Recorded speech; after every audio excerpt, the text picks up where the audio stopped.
This is how to get a free OEM window sticker for your Chrysler, Dodge, Jeep, Ram, or Alfa Romeo product.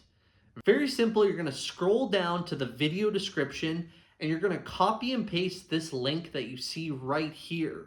Now, as you can see, you're just going to paste that.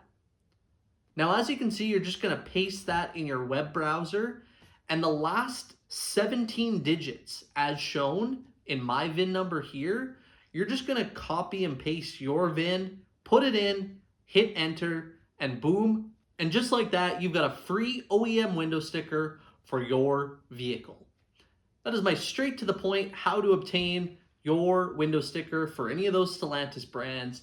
If you found this video informative and helpful, please give it a thumbs up, subscribe to my channel, and leave a comment. Tell me what vehicle you got your free window sticker for, and share this with a friend. All right, if you enjoyed this video, if you could do me a huge favor, click the like button down below, check out some of our other videos on the channel, and be sure to subscribe. It literally takes 1 second, and it helps our channel out grow immensely. I actually like that one the best. The final one's the best.